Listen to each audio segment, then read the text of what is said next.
Depok, baik yang hadir di tempat ini maupun yang menyaksikan secara live streaming. Kita bersyukur kepada Tuhan karena Tuhan masih memberikan kepada kita waktu dan kesempatan untuk boleh belajar kebenaran firman Tuhan bersama-sama. Baik, ibu-ibu sekalian, kita bangkit berdiri, kita akan memulai ibadah kita pada pagi hari ini. Sebelumnya mari sama-sama kita berteduh sejenak, kita berdoa kepada Tuhan dan memohon ampun akan dosa-dosa kita. Mari kita berdoa.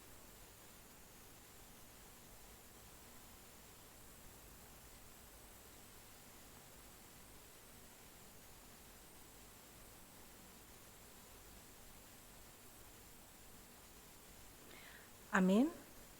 Kita akan memulai ibadah kita ini dengan menyanyikan pujian pertama, Roh Penghibur Datang, ketiga baitnya.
Nampak mulia surga, Roh Penghibur datang.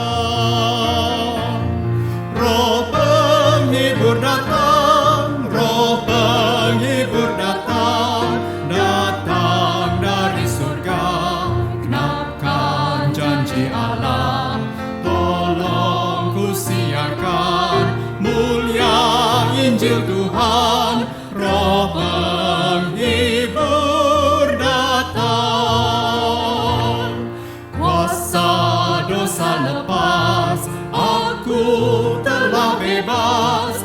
Ikatan tak ada, maut pun tak berdaya. Ku tolak dunia, rindukan anugerah. Roh Penghibur datang. Roh Penghibur datang, Roh Penghibur datang, datang dari surga, genapkan janji Allah. Tolong ku siarkan mulia Injil Tuhan, Roh Penghibur datang. Mari kita berdoa.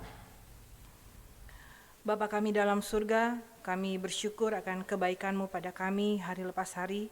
Kami bersyukur untuk waktu, untuk kesempatan dan kekuatan yang Engkau anugerahkan bagi kami.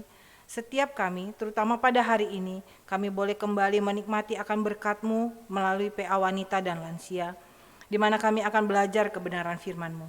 Kami mau menyerahkan ibadah pagi hari ini ke dalam tangan Tuhan. Kiranya Engkau hadir dan memimpin ibadah ini. Biarlah melalui puji-pujian yang kami nyanyikan, nama-Mu dipermuliakan. Kiranya Roh Tuhan memimpin dan menguasai hati kami. Kiranya firman-Mu boleh membawa sukacita dalam hati kami. Berkati setiap kami yang hadir di tempat ini ataupun yang menyaksikan secara live streaming. Terima kasih Bapa, terpujilah nama-Mu.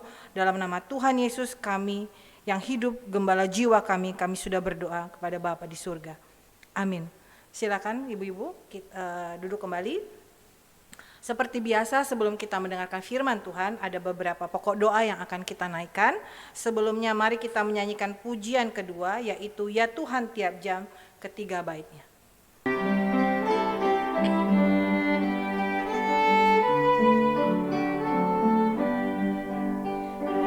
Tuhan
semua untuk bangkit berdiri.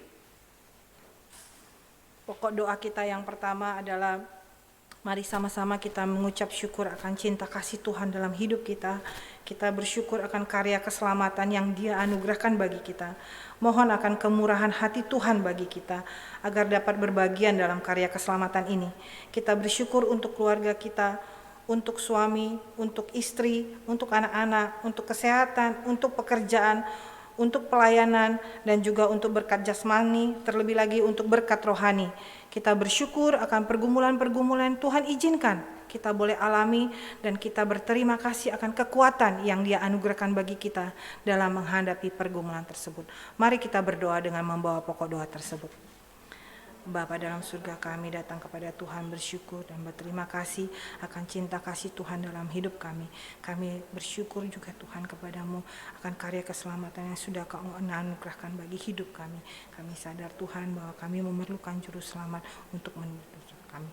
Kami juga bersyukur Tuhan, biarlah kiranya Tuhan juga yang memberikan kepada kami kemurahan hati Tuhan untuk kami boleh berbagian di dalam karya keselamatan ini. Kami bersyukur akan keluarga kami, akan suami kami, akan anak-anak yang Kau anugerahkan bagi kami juga Tuhan. Untuk kesehatan, untuk pekerjaan, juga untuk pelayanan yang boleh kami kerjakan. Kami sadar itu adalah semata-mata dari anugerah daripada Tuhan. Kami juga bersyukur Tuhan akan berkat jasmani yang sudah Engkau anugerahkan bagi kami. Kami bersyukur terlebih lagi Tuhan untuk berkat rohani, di mana kami boleh mendengarkan kebenaran firman-Mu melalui mimbar di tempat ini. Kami juga datang kepada Tuhan bersyukur akan setiap kekuatan yang Engkau anugerahkan bagi kami untuk pergumulan-pergumulan yang boleh kami alami. Terima kasih Bapa, di dalam nama Tuhan Yesus kami berdoa. Amin. Mari kita berdoa bersama-sama untuk wanita-wanita Kristen, baik mereka yang bekerja sebagai wanita karir ataupun seperti kita ibu rumah tangga, bahkan mereka sebagai hamba Tuhan, para misionaris, para vikaris di dalam mereka menjalankan tugasnya. Biarlah kiranya Bapa yang di surga senantiasa menolong wanita-wanita Kristen ini untuk boleh mengerjakan tugas mereka dengan sebaik-baiknya, dan kiranya mereka juga boleh berbagian di dalam memberitakan firman Tuhan. Mari sama-sama ibu-ibu kita khusus berdoa kepada mereka yang mendedikasikan hidupnya sebagai hamba Tuhan. Bagaimana mereka bekerja sebagai pelayan Tuhan. Mereka adalah ibu rumah tangga, mereka adalah seorang istri, mereka harus membagi tugas dengan baik. Biarlah kiranya Tuhan memberikan bijaksana kepada mereka, memberikan ketetapan atau tetap setia kepada panggilannya, dan tentunya memberikan kekuatan di dalam mereka boleh membagi tugas mereka sebagai seorang istri, sebagai seorang ibu di dalam pelayanan mereka. Mari sama-sama kita berdoa untuk wanita-wanita Kristen. Bapa dalam surga, kami mau menyerahkan wanita-wanita Kristen ke dalam tangan Tuhan, baik mereka itu sebagai ibu rumah tangga, wanita karir, bahkan mereka juga yang Engkau panggil sebagai hamba-Mu ya Tuhan. Kami berdoa kiranya Tuhan yang terus menolong kami, memampukan kami sebagai seorang istri, sebagai seorang ibu di dalam tugas kami masing-masing. Kami juga mau memohon kepada Tuhan, kiranya juga Engkau yang memampukan kami Tuhan untuk berbagian di dalam beritakan firman Tuhan. Kami boleh mengajarkan firman Tuhan kepada anak-anak kami, mungkin kepada saudara-saudara kami, juga ketika kami sebagai guru kami boleh membagikannya kepada murid-murid kami. Kami juga berdoa khusus bagi wanita-wanita Kristen yang mendedikasikan hidupnya, yang Engkau panggil mereka sebagai hamba-Mu, mereka itu sebagai misionaris, sebagai vikaris. Tuhan, kami sadar ketika mereka melakukan tugas mereka, tentu mereka mengalami suatu pergumulan, apalagi ketika mereka menjadi seorang ibu dan istri di dalam keluarga. Kiranya Tuhan memberikan bijaksana kepada mereka, memberikan kekuatan yang ekstra di dalam membagi tugas sebagai istri, sebagai ibu di dalam pelayanan mereka. Terutama Tuhan, berikan mereka hati yang tetap setia pada panggilannya. Terima kasih Bapa, dalam nama Tuhan Yesus kami berdoa. Yang terakhir, ibu-ibu mari kita mendoakan Bible Camp yang akan diselenggarakan pada tanggal 20 sampai 23 Juni yang akan berlangsung secara live streaming untuk anak-anak kelas 4 sampai kelas 7, di mana tahun ini temanya adalah Kasihilah Tuhan dan Injilnya. Kita juga berdoa untuk NRITC yang diselenggarakan secara fisik untuk anak-anak remaja pada tanggal 27 sampai 30 Juni dengan tema gereja, penginjilan dan misi. Mari ibu-ibu kita turut berbagian untuk mengajak para generasi muda Kristen agar sedari muda mereka mendengarkan Injil. Jiwa mereka boleh dimenangkan di dalam Kristus, karena kita tahu bahwa mereka lah kelak yang akan menjadi calon-calon pemimpin gereja dan negara. Kita doakan para panitia dan para pembicara, kiranya Tuhan menolong segala persiapan yang dilakukan. Mari kita berdoa dengan pokok doa tersebut. Kami juga bersyukur Tuhan karena pada tahun ini Bible Camp boleh berlangsung kembali juga dengan NRITC. Kami mau menyerahkan akan segala persiapan-persiapan yang sudah dilakukan. Kiranya Tuhan menolong para panitia, juga para humas yang akan mengundang setiap orang yang boleh hadir di tempat acara ini Tuhan. Kami juga mau menyerahkan khususnya diri kami masing-masing. Biarlah kami juga boleh berbagian di dalamnya, khususnya sebagai humas. Kami boleh mengajak anak-anak kami, saudara-saudara kami, murid-murid kami, ataupun siapa saja yang mereka boleh hadir untuk mendengarkan kebenaran firman Tuhan. Kami sadar Tuhan, biarlah Injil itu boleh diberitakan sedari mereka muda, sehingga jiwa mereka juga boleh dimenangkan. Kami mau menyerahkan kedua acara ini ke dalam tangan Tuhan, khususnya bagi para pembicara. Kiranya Tuhan menolong segala persiapan yang dilakukan. Terima kasih Bapa, dalam nama Tuhan Yesus kami berdoa. Terima kasih ya Tuhan akan waktu di mana kami boleh menyampaikan doa-doa kami yang jauh dari sempurna ini. Biar kiranya Tuhan mendengar dan menjawab seturut kehendak-Mu. Sebentar lagi kami akan mendengarkan firman-Mu. Sekali lagi kami mohon padamu ya Allah, beri kepada kami hati yang sungguh-sungguh mau diajar, sehingga iman kami boleh bertumbuh dan kami semakin mengenal dan mengasihi Engkau. Berkati dan sertai hamba-Mu Ibu Vikaris Grace Kamuri di dalam segala persiapan yang sudah dia lakukan. Terpujilah nama-Mu, dalam nama Tuhan Yesus kami berdoa. Amin. Silakan duduk ibu-ibu. Kita akan menyambut firman Tuhan yang mana hari ini Ibu Vikaris Grace akan menjelaskan kepada kita mengenai roh yang menghidupkan. Kita akan menyanyikan pujian ketiga, Roh Kebenaran Penuhi Daku. Kita menyanyikan ketiga baitnya, bait yang ketiga mimbar kami serahkan kepada hamba Tuhan.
Selamat pagi ibu-ibu sekalian yang dikasihi Tuhan.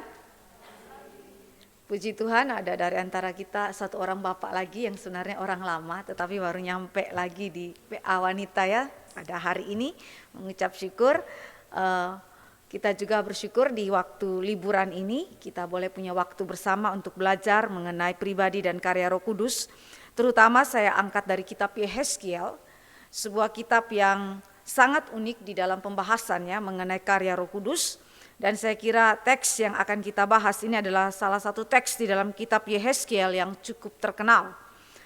Mari kita siapkan firman Tuhan ini dari Yehezkiel 36 ayat 25 sampai 27, lalu dilanjutkan ayat 35 sampai dengan ayat yang ke-38 dan pasal 37 ayat 1 sampai 14. Sebelumnya mari kita berdoa mohon anugerah Roh Kudus memimpin kita.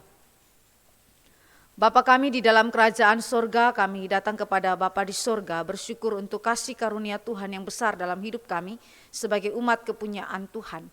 Karena Engkau mengaruniakan kepada kami berkat terbesar yang tidak pernah dimiliki oleh semua manusia kecuali hanya oleh umat pilihan Allah, yaitu Roh-Mu yang kudus. Dan kami berdoa ketika kami belajar akan firman ini, biarlah Engkau kembali lagi mencelikan pikiran kami, hati kami, untuk memahami kebenaran ini, dan mengucap syukur akan setiap pemberian Tuhan yang baik dalam hidup kami. Dan juga kami berdoa agar karya Roh Kudus ini juga berlangsung di dalam kehidupan kami, jemaat Tuhan pada masa kini. Terima kasih Bapa di sorga, kami serahkan waktu pemberitaan firman Tuhan ini di dalam pimpinan dan penyertaan Allah di sorga. Dalam nama Yesus Kristus Tuhan kami berdoa. Amin. Mari kita baca Yehezkiel 36 ayat yang ke-25 sampai dengan ayat yang ke-27. Saya baca ayat 25, ibu-ibu sekalian baca ayat 26, lalu saya 27, kemudian kita lanjutkan lagi bergantian di dalam ayat 35 sampai 38. Yehezkiel 36. Aku akan mencurahkan kepadamu air jernih yang akan mentahirkan kamu dari segala kenajisanmu, dan dari semua berhala-berhalamu aku akan mentahirkan kamu.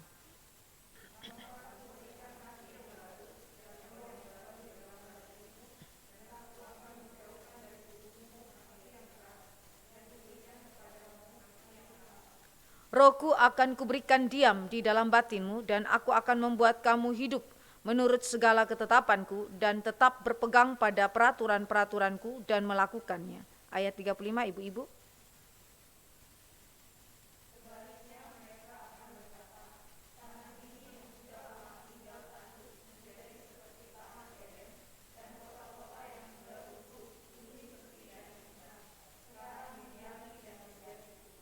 Dan bangsa-bangsa yang tertinggal yang ada di sekitarmu akan mengetahui bahwa akulah Tuhan yang membangun kembali yang sudah musnah dan menanami kembali yang sudah tandus. Aku Tuhan yang mengatakannya dan akan membuatnya.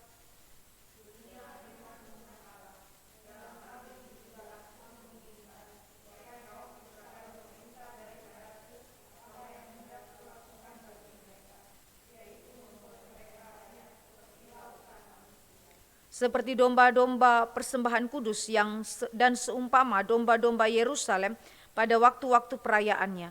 Begitulah kota-kota yang sudah runtuh, penuh dengan lautan manusia. Dengan begitu mereka akan mengetahui bahwa akulah Tuhan. Ayat 1 pasal 37 ibu-ibu.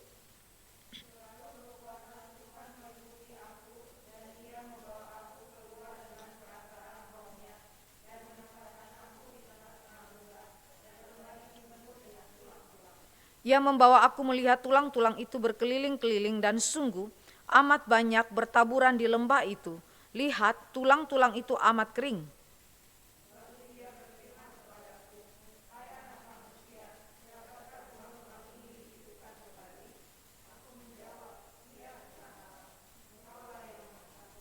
Lalu firman-Nya kepadaku, bernubuatlah mengenai tulang-tulang ini dan katakanlah kepadanya, hai tulang-tulang yang kering, dengarlah firman Tuhan.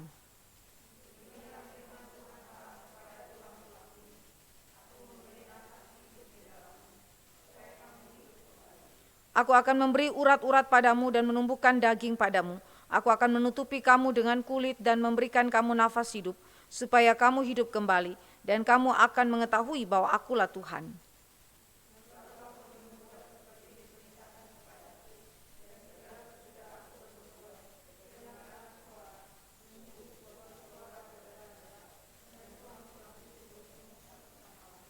Sedang aku mengamat-amatinya, lihat, urat-urat ada dan daging tumbuh padanya, kemudian kulit menutupinya, tetapi mereka belum bernafas.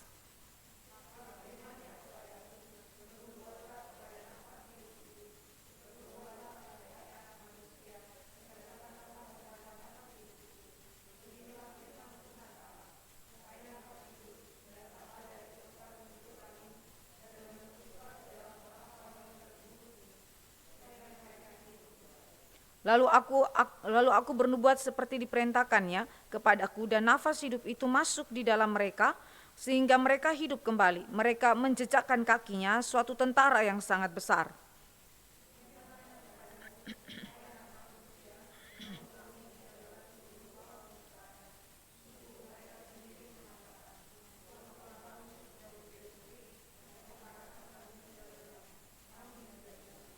Oleh sebab itu bernubuatlah dan katakan kepada mereka, beginilah firman Tuhan Allah, sungguh aku membuka kubur-kuburmu dan membangkitkan kamu, hai umatku, dari dalamnya, dan aku akan membawa kamu ke tanah Israel.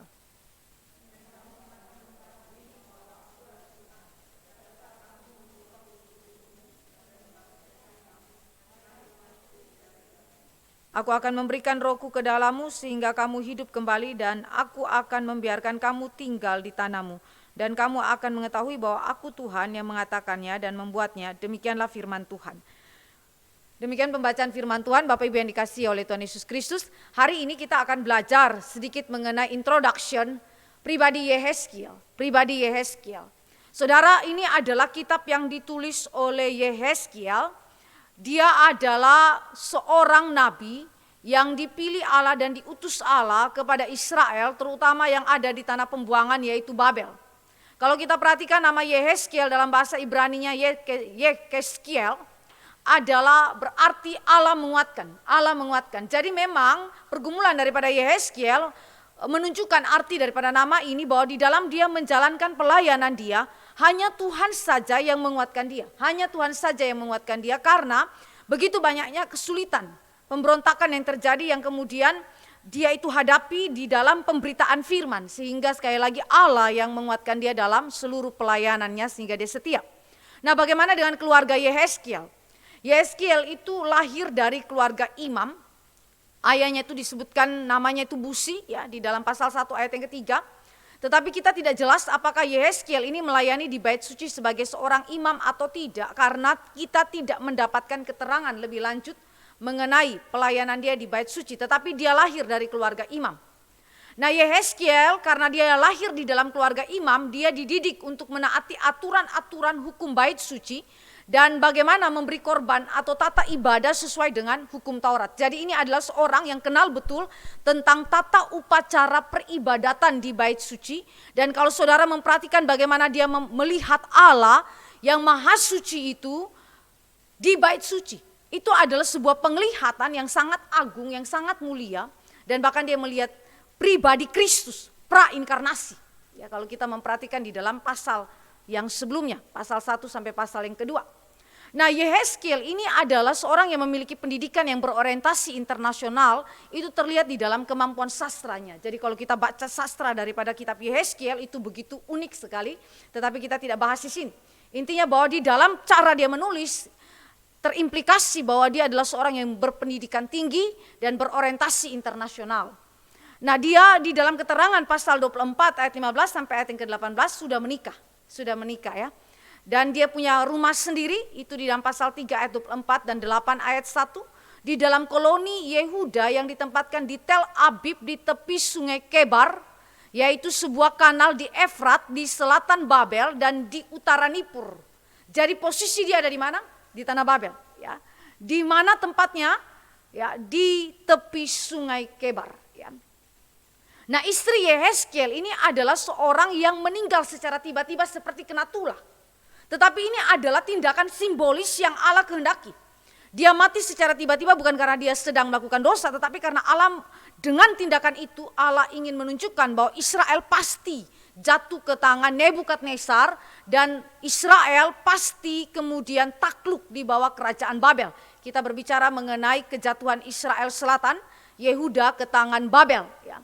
Sekali lagi ibu-ibu waktu belajar Alkitab kita harus aware dengan urusan sejarah. Kalau kita tidak aware dengan urusan sejarah, saudara baca Alkitab itu baca sembarangan. Jadi konteksnya harus kita mengerti. Nah, jadi kalau kita perhatikan di dalam cerita pasal 24 ini tidak ada keterangan Yehezkiel itu punya anak atau tidak. Tetapi yang jelas dia punya istri. Ya, jadi ini adalah sebuah kesedihan karena Yehezkiel harus mengalami kematian sang istri oleh karena tanda petik ditulahi oleh Tuhan. Padahal dia tidak berbuat dosa pada waktu itu. Nah, bagaimana dengan Yehezkiel saat dipanggil? Kalau saudara dan saya belajar di dalam pemanggilan daripada Yehezkiel, Yehezkiel ini dipanggil kira-kira itu sekitar tahun 593 sampai 571 sebelum Masehi. Yehezkiel menerima panggilannya sebagai nabi Allah ya pada tahun 593 sampai dengan 571 dia melayani Tuhan pada usia 30 tahun di tanah Babel. Ini adalah usia yang umum ya di mana imam para imam memulai pelayanannya atau para nabi memulai pelayanannya. Walaupun Tuhan bisa memanggil lebih muda. Misalnya Samuel ya, dipanggil lebih muda. Nah, Yehezkiel hidup sejaman dengan Yeremia yang melayani di Yerusalem. Jadi pada waktu Yehezkiel itu melayani di tanah Babel, satu nabi Tuhan lagi melayani di Yerusalem, yaitu siapa? Yeremia ya saudara ya. Ini adalah pelayanan yang sejaman, tetapi Yeremia lebih dahulu melayani. Yehezkiel kemudian, begitu ya, itu kronologisnya. Nah, Yehezkiel itu memperoleh penglihatan tentang kemuliaan Allah di tempat pembuangan Babel. Ya, kalau saudara lihat sekali lagi di dalam pasal-pasal pertama itu Yehezkiel berbicara mengenai penglihatan dia tentang Allah di bait suci. Bait suci yang mana? Bait suci di Yerusalem. Dan bahwa Allah meninggalkan bait suci itu. Bicara bahwa Allah tidak lagi berkenan hadir di tengah-tengah Israel. Dan karena itu bait suci wajar untuk dihancurkan. Karena Allah sudah tidak tinggal lagi di situ. Allah tidak hadir lagi di situ karena apa? Allah benci kepada segala dosa daripada Israel. Nah, Yehezkiel ketika dia mendapatkan penglihatan kemuliaan Allah yang begitu besar dan menjadi landasan bagi panggilan dia sebagai seorang nabi, dia tersungkur. Dia tersungkur ya. Di dalam keadaan yang begitu lemah secara manusiawi di hadapan kemuliaan Allah. Saudara bayangkan ya, seperti Yohanes berhadapan dengan penglihatan yang begitu agung tentang Kristus. Lalu apa yang terjadi? Dia jatuh tersungkur dan dia susah untuk mau bangun kembali. Kecuali apa? Kecuali Kristus yang menyentuh dia dan memanggil dia untuk bangun kembali. Nah, persis sama dengan pengalaman dari Yehezkiel. Ketika Yehezkiel lihat kemuliaan Allah, tidak bisa tidak. Dia tersungkur di hadapan Allah. Dan dia gak bisa bangun kembali kecuali roh Tuhan yang menegakkan dia. Mari kita baca di dalam pasal 2 ayat 1 sampai ayat yang kedua.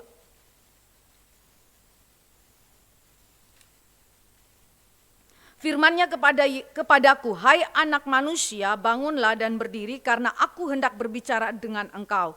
Sementara ia berbicara dengan aku, kembalilah rohku ke dalam aku dan ditegakkannya aku. Kemudian aku mendengar dia yang berbicara dengan aku. Jelasnya di situ ya. Di sini kita lihat bagaimana seorang hamba Tuhan, pelayan Tuhan yang sejati adalah seorang yang sadar diri di hadapan Allah di sorga. Saudara bukan melayani pribadi yang sama dengan kita, yaitu manusia dengan manusia. Tetapi saudara melayani pribadi yang maha mulia, yang kepadanya kita harus sembah sujud. Yang kepadanya kita harus memberikan penghormatan yang tertinggi. Dan karena itu kalau kita melayani dengan sembarangan saudara-saudara ini berdosa kepada Tuhan. Sebab nabi-nabi Tuhan, umat Tuhan yang kudus ketika berjumpa dengan kemuliaan Allah di dalam pelayanan mereka, mereka tidak pernah menganggap diri mereka itu layak melayani. Mereka juga tidak pernah menganggap diri mereka itu layak berjumpa dengan kekudusan Tuhan. Tetapi jika mereka dilayakkan itu karena Tuhan beranugerah. Sehingga pelayanan-pelayanan yang Tuhan percayakan kepada kita, mari kita lakukan itu dengan sebuah kesadaran kita berhadapan dengan kemuliaan Allah. Ya. Di sini Allah mengangkat dan menguatkan Yehezkiel, persis seperti arti nama dari Yehezkiel. Allah menguatkan, Allah angkat dia, Allah kuatkan dia untuk masuk ke dalam pelayanan. Bicara bahwa Allah mengutus Yehezkiel untuk melayani komunitas Israel di tempat pembuangan. Di sini Yehezkiel bertanggung jawab untuk mengajar dan mengaplikasikan berita tentang kesalahan dan penghukuman melalui firman dan tindakan-tindakan simbolis, salah satunya misalnya istrinya meninggal. Lalu Yehezkiel juga memberitakan tentang transformasi gemilang untuk zaman baru, ya, di mana ini bicara mengenai kembalinya kemuliaan Allah kepada baitnya, kepada baitnya. Tadi dia lihat Allah meninggalkan baitnya dan kemudian nanti dia memberitakan mengenai era transformasi di mana Allah kembali kepada baitnya. Jadi saudara dan saya lihat di sini ini adalah panggilan seorang nabi Tuhan. Nabi Tuhan punya karakteristik unik. Dia beritakan mengenai apa? Penghakiman atas dosa. Itu tidak bisa tidak. Manusia yang berdosa harus dihakimi oleh Allah. Itu yang pertama. Yang kedua, nabi Tuhan selain daripada bicara mengenai penghakiman, dia harus bicara mengenai apa? Transformasi. Karya penyelamatan Allah terhadap manusia yang berdosa. Nah, ini adalah berita Injil. Jadi Injil tidak saja berbicara mengenai karya penyelamatan, tetapi Injil berbicara mengenai penghakiman atas orang yang tidak mau bertobat. Jadi Injil diberitakan tetapi terus keras hati. Nah, ini tugas daripada hamba-hamba Tuhan. Jadi kalau hamba Tuhan hanya menitik beratkan kepada penghakiman saja, itu juga salah. Atau menitik beratkan hanya kepada karya penyelamatan saja, itu salah. Dua-dua harus berjalan seimbang. Nah, itu adalah karakteristik daripada berita yang sejati. Berita yang sejati daripada seorang hamba Tuhan. Nah, mari kita lihat ya, bagan proses deportasi kaum Yehuda. Ibu-ibu hafal ya bagan ini ya, supaya bisa mengerti mengenai kitab-kitab nabi besar. dan juga nabi kecil. Nah, di dalam proses deportasi kaum Yehuda, saudara ingat tahun 605 adalah sebuah peperangan yang terjadi di Karkemis. Karkemis ini adalah wilayah di dekat sungai Efrat. Di situ terjadi gabungan pasukan antara Asyur dan Mesir untuk melawan Babel, ya. Pada waktu itu tahun 605 kekuasaan Asyur sudah mulai melemah dan mulailah terjadi perebutan kekuasaan. Tetapi kemudian saudara dan saya perhatikan gabungan kekuasaan antara Asyur dan Mesir melawan Nebukadnezar Raja Babel pada waktu itu akhirnya hancur.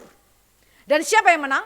Yang menang adalah Babel. Maka seluruh wilayah di bawah kekuasaan daripada Asyur jatuh ke tangan Babel, termasuk wilayahnya Israel. Ya. Nah, tahun 603 di situ terjadi deportasi pertama. Pada waktu pemerintahan Raja siapa, saudara? Waktu Daniel dibuang ke tanah Babel, pada masa pemerintahan Raja siapa, saudara? Yoyakim, ya. Yoyakim. Nah, saudara mari kita baca di dalam Daniel pasal 1. Pada tahun yang ketiga pemerintahan Yoyakim Raja Yehuda, datanglah Nebukadnezar Raja Babel ke Yerusalem lalu mengepung kota itu. Tuhan menyerahkan Yoyakim Raja Yehuda dan sebagian dari perkakas-perkakas di rumah Allah ke dalam tangannya. Semuanya itu dibawanya ke tanah Sinear, ke dalam rumah dewanya. Perkakas-perkakas itu dibawanya ke dalam perbendaharaan dewanya. Jelas ya? Jadi Daniel adalah orang yang bersama-sama dengan rekannya Sadrak, Mesak, Abednego, mereka adalah orang-orang yang dibuang pada pembuangan pertama. Ketika setelah Babel itu menang di Karkemis, lalu Babel itu mulai menginvasi wilayah-wilayah di bawah kekuasaan daripada Asyur. Dan akhirnya Israel Selatan pun berada di bawah kekuasaan daripada Babel. Nah, mereka itu ketika dikepung, lalu kemudian mereka dibuang ke tanah Babel. Pada zaman Yoyakim, Daniel adalah orang yang termasuk dalam deportasi pertama. Lalu deportasi kedua adalah tahun 597. Pada zamannya Raja Yoyakin. Ya, di sini Yehezkiel turut terbuang, tetapi Yehezkiel belum mendapatkan panggilan sebagai seorang nabi. Ya. Tetapi saudara lihat di sini, pada tahun di mana terjadinya deportasi pertama, Yeremia sudah melayani. Ya, sebagai seorang nabi. Di mana di Yerusalem. Karena itu tadi saya katakan Yeremia melayani duluan daripada Yehezkiel. Walaupun sama-sama hidup sejaman. Lalu tahun 593 terjadilah panggilan Yehezkiel di tanah Babel. Dan akhirnya terjadi kejatuhan Yerusalem pada tahun 586 atau 587. Dan terjadi deportasi ketiga, pembuangan ke tanah Babel. Nah, ini adalah rangkaiannya. Supaya kita ingat secara kronologis kehidupan sejarah daripada Israel Selatan, Yehuda ya khususnya ya. Dengan begitu saudara dan saya waktu baca Alkitab kita punya kerangka berpikir itu lebih jelas. Nah, ini adalah introduction. Jadi saudara kenal konteksnya, bagaimana Yehezkiel melayani dan bagaimana Allah menguatkan dia di dalam pelayanan. Lalu sekarang kita masuk lebih sempit ke dalam subtema atau tema kita pada hari ini adalah roh yang menghidupkan. Ada beberapa aspek yang kita pelajari di dalam konteks kita yang sudah kita baca Alkitab ya. Yang pertama, kita belajar mengenai tulang-tulang yang kering. Tulang-tulang yang kering. Di tengah-tengah pelayanan daripada Yehezkiel, Yehezkiel memberitakan era transformasi, datangnya pemulihan daripada Allah kepada Israel yang telah berdosa dan mengalami pembuangan ke tanah Babel. Saudara, di dalam era transformasi itu salah satu pemberitaannya adalah di dalam teks yang sudah kita baca. Tentang tulang-tulang yang kering tetapi kemudian Allah itu bangkitkan. Mari kita lihat di dalam teks kita. Ayat yang pertama dan ayat yang kedua dari pasal 37. Lalu kekuasaan Tuhan meliputi aku dan ia membawa aku keluar dengan perantaran rohnya dan menempatkan aku di tengah-tengah lembah. Dan lembah ini penuh dengan tulang-tulang. Ia membawa aku melihat tulang-tulang itu berkeliling-keliling dan sungguh amat banyak bertaburan di lembah itu. Lihat tulang-tulang itu amat kering. Tulang-tulang itu amat kering. Berbicara mengenai apa ini saudara? Ini bukan tubuh yang masih tertutupi oleh daging dan kulit, tidak. Urat pun tidak ada lagi, berarti tulang kering saudara. Tulang kering yang sudah mati. Yang sudah mati, yang tidak punya lagi urat, tidak punya lagi daging, tidak punya lagi kulit. Saudara, ini bicara mengenai apa? Fakta dosa sebenarnya. Ketika kita melihat mengenai gambaran Yehezkiel sekali lagi memakai gambaran-gambaran di dalam cara yang begitu dramatis untuk membangkitkan suatu kesan terdalam mengenai fakta dosa. Fakta dosa itu fungsi menggunakan gaya bahasa syair, saudara. Syair itu dimaksudkan untuk apa? Memperdalam kesan tentang fakta dosa. Bahwa semua manusia itu mati dan hidup di dalam dosa. Doktrin dosa yang juga dibicarakan di dalam perjanjian baru. Tetapi itu sudah diangkat di dalam perjanjian lama dengan cara penggambarannya yang beragam tentunya. Di dalam teks ini kita lihat tulang-tulang yang amat kering. Fakta dosa yaitu semua manusia mati dan hidup di dalam dosa. Nah, penglihatan Yeskiel ini terjadi oleh kuasa Allah. Di situ dikatakan kekuasaan Tuhan meliputi aku dan ia membawa aku keluar dengan perantaran rohnya. Jadi ini berarti Yeskiel tidak memberitakan firman yang berasal dari dirinya sendiri, tetapi Allah yang menyatakan, bicara mengenai peranan Roh Kudus di dalam pemberitaan firman di dalam perjanjian lama. Jadi kalau kita lihat di sini berarti Roh Kudus tidak saja menginspirasikan Alkitab perjanjian baru, tetapi Roh Kudus juga menginspirasikan perjanjian lama dan khususnya di dalam penglihatan para nabi. Nah, ini kita lihat di sini ya, Roh Kudus di dalam perjanjian lama di dalam kaitan dengan tugas pemberitaan Injil para nabi. Jadi Roh itu memilih para pemberita Injil berdasarkan kedaulatan Dia. Itu jelas ya. Para nabi dipilih ya untuk kemudian memberitakan Injil. Tadi saya sudah katakan bahwa konten Injil adalah penghakiman dan penyelamatan. Tetapi di dalam teks kita adalah berkaitan dengan penyelamatan. Lalu kemudian Roh Kudus ini tidak saja pilih orang-orang yang menjadi alat pemberitaan Injil, tetapi Dia juga dorong orang-orang itu. Dia yang menggerakkan orang-orang itu dan kemudian Dia yang memberikan kuasa otoritas bagi mereka untuk mengabarkan Injil sesuai kehendak Dia. Jadi benar apa yang dikatakan oleh Petrus bahwa tidak ada nubuat yang datang dari manusia.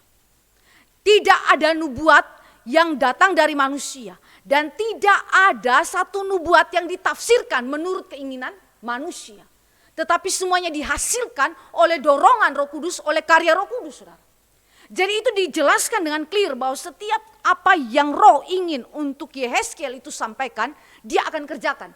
Jadi itu berarti sekali lagi gerakan untuk beritakan firman, dorongan untuk beritakan firman, kuasa untuk beritakan firman datang daripada Roh Kudus. Saudara dan saya yang masuk ke dalam pelayanan, baik sebagai guru sekolah minggu, baik itu sebagai pengajar pra-remaja, atau sebagai pelayan-pelayan firman lainnya di dalam bentuk-bentuk pelayanan firman yang lain, saudara ingat bahwa saudara ketika menjalankan tugas itu saudara tidak memilih diri saudara masuk ke dalam pelayanan itu. Tetapi Allah yang pilih dan tentukan kita masuk ke dalam. Allah yang dorong kita, Allah yang gerakan kita, Allah yang berikan kita kuasa. Karena itu sekali lagi pelayanan firman adalah pelayanan yang harus dilakukan dengan takut dan gentar akan Tuhan. Bukan dengan cara yang sembrono. Ketika saudara memberitakan firman kepada anak yang paling kecil saja, saudara harus hati-hati di dalam segi penafsiran. Kalau saudara salah tabur, saudara, anak itu akan pegang terus sampai dia besar. Dan itu mengakibatkan kemungkinan besar praktika hidup dia yang salah. Jadi sekali lagi saudara dan saya harus memperhatikan bagaimana peranan Roh Kudus di dalam pemberitaan Injil. Orang yang beritakan Injil Allah yang pilih, dia berkuasa untuk kemudian memberikan dorongan, gerakan dan juga kemampuan untuk beritakan firman. Dan Injil yang diberitakan atau diproklamasikan adalah berasal dari Allah saja yang meliputi penghakiman dan penyelamatan. Jadi di sini kita melihat bagaimana inti berita Injil itu sungguh-sungguh dikumandangkan. Karena itu kalau kita ingat di dalam perumpamaan dari Tuhan Yesus tentang Lazarus dan juga orang kaya yang bodoh, saudara. Tuhan Yesus bilang apa? Kalau melalui gambaran itu ya, Bapak Abraham yang menjawab kepada orang yang bodoh itu, orang kaya yang bodoh itu, dikatakan bahwa kalau Taurat Musa yang ada padamu, engkau tidak baca dan engkau tidak percaya, maka orang yang bangkit dari antara orang mati pun engkau gak akan percaya. Bicara mengenai apa? Seluruh Taurat Musa, seluruh kitab PL sudah bicara tentang Kristus. Sudah bicara tentang Injil yang sejati, saudara. Karena itu barang siapa tolak perjanjian lama, dia tolak Kristus. Sama dengan kalau saudara tolak perjanjian baru, saudara juga tolak Kristus, saudara. Karena kedua perjanjian ini sesungguhnya adalah satu perjanjian yang berasal daripada Tuhan Allah. Begitu. Jadi ini adalah sesuatu yang penting sekali yang kita lihat di dalam karya Roh Kudus. Ayat 1 dan ayat yang kedua di dalam pelayanan Yeskiel. Nah sekarang Yeskiel itu dibawa keluar Ya, dan ditempatkan di tengah-tengah lembah. Lembah yang mana ini? Lembah yang ada di tanah Israel atau lembah yang ada di mana? Ini adalah lembah yang ada di tempat pembuangan di Babel, saudara. Jadi ini menggambarkan latar daripada penglihatan Yeskiel, dia melihat itu di tanah Babel. Dan lembah itu adalah disebut sebagai lembah kematian, saudara. Lembah kematian, Allah yang bawa dia kepada lembah kematian. Nah ini berbeda dengan ada yang disebut dengan semacam lembah kehidupan. Mari kita lihat di dalam pasal 40 ayat yang kedua.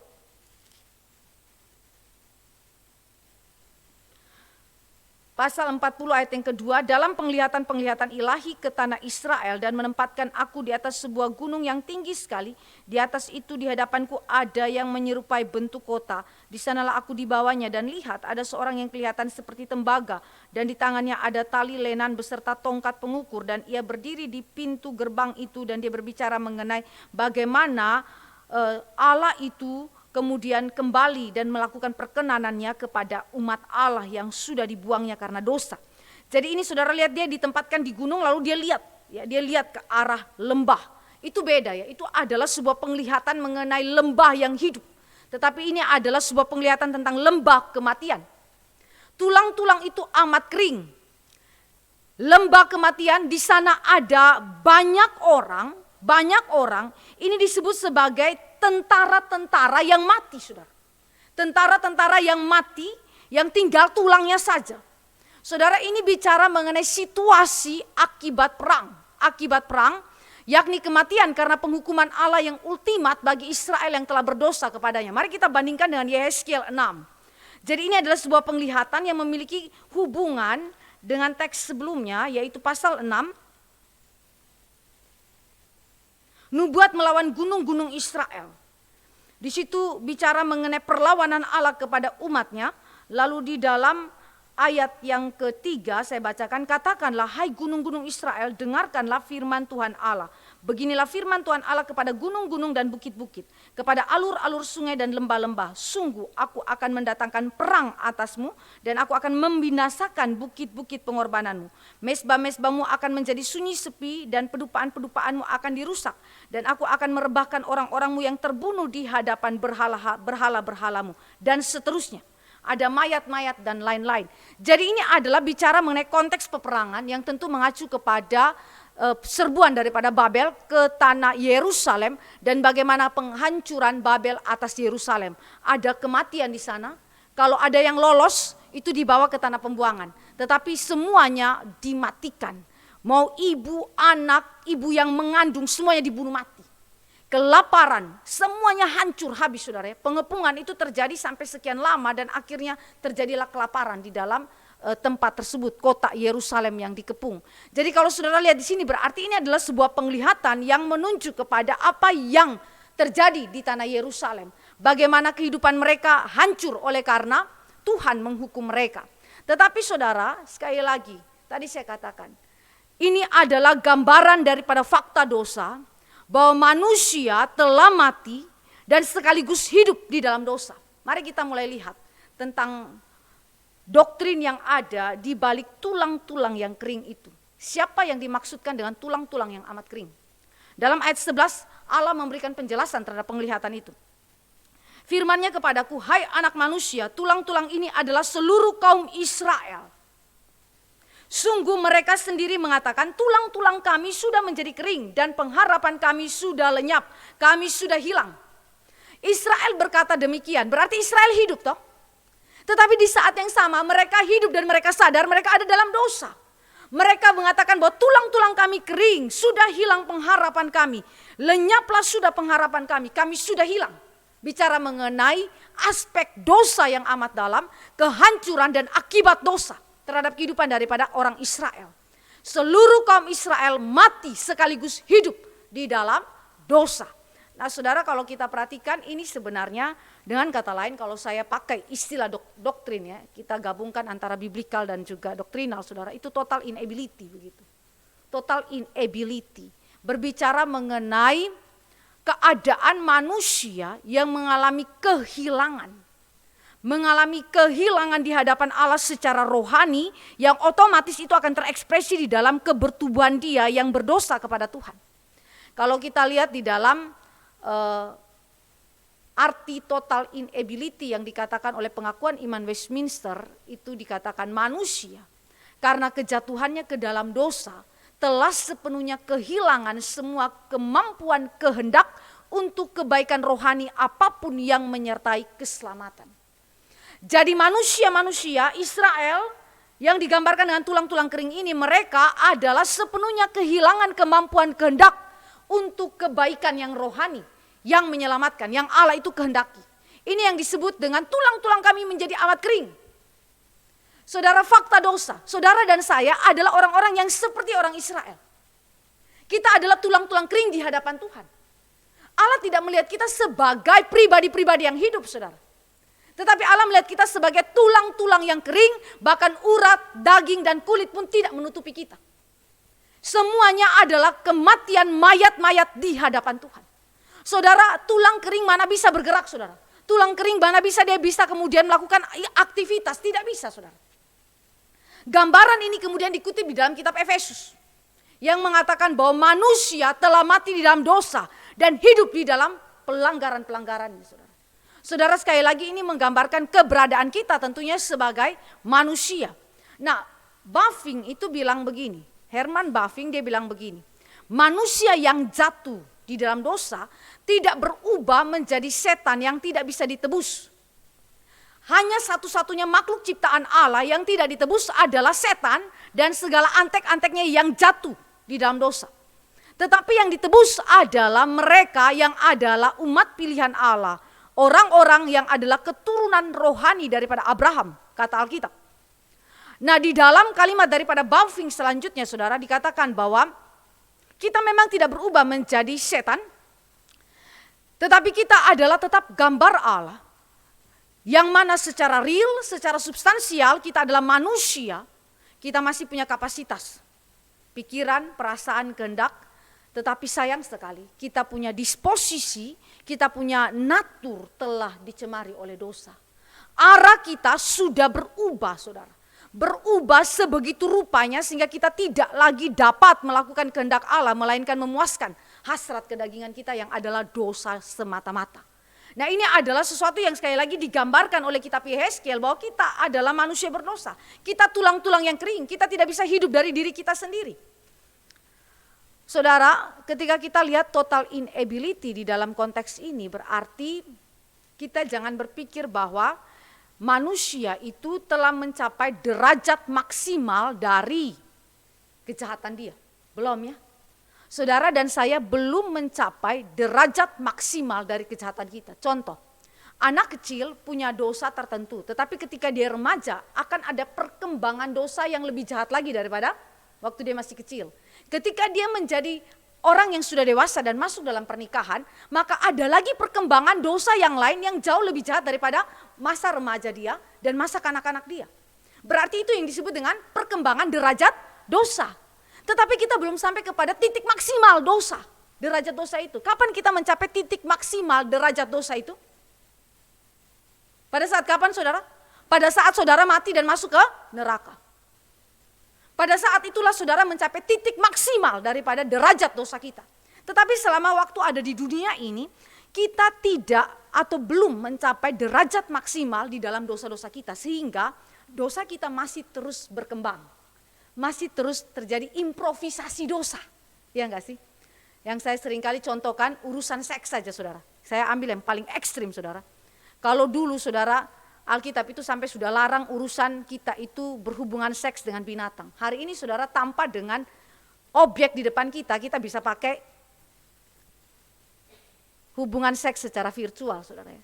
Nah, itu adalah hal-hal yang kalau kita lihat itu adalah perkembangan, improvisasi dosa yang menunjukkan bahwa kita total inability, betul. Tetapi di saat yang sama saudara belum mencapai kejahatan maksimal. Saudara masih ada dalam perkembangan dosa tersebut. Dan ini juga total inability, saudara, tidak berarti bahwa kita tidak dapat melakukan kebaikan yang dapat disyukuri. Misalnya orang munafik di dalam gereja bisa melakukan hal-hal yang baik. Walaupun dia nggak percaya Tuhan Yesus, saudara. Tetapi dia masih bisa melakukan kebaikan relatif. Orang yang tulus di luar gereja juga melakukan kebaikan, walaupun mereka yang tulus yang melakukan kebaikan ini belum tentu mereka adalah sudah percaya. Ada kebaikan relatif. Jadi total inability tidak berarti saudara tidak bisa melakukan kebaikan relatif. Saudara bisa melakukan kebaikan relatif ini, karena itu saudara bisa berjumpa kaum Buddhis yang takut akan Tuhan. Atau para dermawan yang sangat baik yang ada di luar daripada kekristenan yang melakukan kebaikan relatif. Tetapi sekali lagi, semuanya ini disebutkan sebagai dosa di hadapan Tuhan. Sebagai dosa. Bagian daripada total inability sebenarnya, kebaikan relatif ini. Yang kedua, saudara dan saya lihat tulang-tulang yang kering. Berbicara mengenai dosa yang mencemari seluruh natur kita. Tidak ada kebaikan sejati, walaupun masih ada kebaikan relatif. Kebaikan sejati meliputi outward dan juga inward principles. Ya. Kalau kita bilang outward itu kan secara lahiriah ya saudara. Secara lahiriah itu berarti kita melakukan apa yang berkenan kepada Tuhan. Tubuh mengekspresikan apa yang ada dalam jiwa. Tubuh mengekspresikan apa yang ada dalam jiwa. Jika saudara adalah orang yang sungguh-sungguh di dalam Kristus, maka outward kita akan bersesuaian dengan hukum Allah. Itu yang disebut dengan kebaikan sejati. Dan inward kita itu bicara mengenai motivasi, yaitu mengasihi Allah dan sesama yang pada akhirnya memuliakan Allah. Dan ini disebut sebagai iman sejati. Itu adalah kebaikan sejati. Tetapi saudara, ketika kita berbicara mengenai dosa yang mencemari seluruh natur, tidak ada lagi kebaikan sejati ini yang dihasilkan oleh manusia. Ini yang disebut dengan tulang-tulang yang kering. Allah melihat itu di dalam lembah kematian. Dan ketika saudara menjumpai tidak adanya kebaikan sejati tetapi kebaikan relatif di dalam kehidupan kita, ingat Yesaya 64 ayat 6 berkata, kebaikan kita adalah seperti kain kotor di hadapan Tuhan. Seperti kain menstruasi saudara. Kain kotor itu adalah kain menstruasi saudara. Yang pada zaman itu belum ada softtex saudara. Tetapi mereka pakai lapisan kain begitu ya. Dan ketika saudara ingat ya, ini saya kasih gambaran yang paling dalam yang diangkat oleh Alkitab saudara. Mens kena kepada itu kain saudara. Dan itu menjadi sesuatu yang menjijikan, yang kotor, yang bau, yang saudara dan saya lihat sendiri pun tidak ingin. Saudara pasti buang. Ini yang disebut dengan kejijikan di hadapan Tuhan terhadap kebaikan relatif yang adalah bagian daripada total inability kita. Ketika Israel di dalam Yerusalem, mereka masih melakukan kegiatan-kegiatan ritual rohani, tetapi sesungguhnya mereka tidak melakukannya di dalam iman sejati. Allah lihat ini sebagai kain kotor, saudara. Itu yang dibicarakan oleh Yesaya ya, tetapi kemudian yang diteruskan oleh Yeremia dan diteruskan juga oleh Yehezkiel. Nah di sini Allah melihat apa artinya dosa sebagai gagal mencapai target, hamartia. Dosa, hamartia berarti gagal mencapai target yang Tuhan Allah mau itu tidak kita sampai. Walaupun mungkin saudara bedanya cuma 0,0001 sekian begitu. Tetapi tetap aja tidak sampai target saudara. Tidak sampai target. Ada orang yang begitu amat baik di dunia ini saudara. Saudara bisa berjumpa dengan orang yang bahkan korbankan diri. Yang dikatakan di dalam 1 Korintus 13 dikatakan bahwa bahkan mereka mau jadi martir. Tapi Alkitab bilang apa artinya itu semua jika tanpa iman saudara. Itu seperti gong yang berbunyi yang gak punya arti. Demikian juga Israel ketika Allah memandang mereka. Dan kita sebagai manusia di hadapan Tuhan. Kalau saudara dan saya disebut sebagai tulang-tulang yang kering. Saudara mau buat apa yang terbaik sekalipun. Jika tanpa iman Allah bilang itu adalah sesuatu yang jahat. Menjijikkan di hadapan Tuhan. Jadi dengan demikian saudara ini menjadi evaluasi bagi kita sebagai orang-orang percaya yang ada di gereja kita. Waktu saudara masuk ke dalam pelayanan, saudara masuk ke dalam pelayanan-pelayanan gerejawi ataupun pelayanan keluarga ataupun pelayanan yang lain. Saya mau tanya, saudara punya enggak cacat di sana? Kita semua akui kita cacat. Tetapi saudara dan saya perhatikan apa yang menggerakkan saudara dan saya melakukan segala aktivitas pelayanan kita. Karena orang percaya pun masih cacat saudara. Kalau saudara punya natur adalah natur dosa saudara mau pelayanan sebaik apapun Alkitab bilang apa? Dosa, nol besar di hadapan Tuhan. Jadi ini adalah sesuatu yang membuat kita sebagai hamba-hamba Tuhan saudara dan juga pengurus jemaat memperhatikan bahwa Allah kita bukan Allah yang gila hormat. Allah kita bukan Allah yang gila dengan semua saudara punya pemberian-pemberian. Allah bilang Allah jijik untuk orang yang memberi tetapi tanpa iman. Untuk orang yang melayani tapi tanpa iman saudara.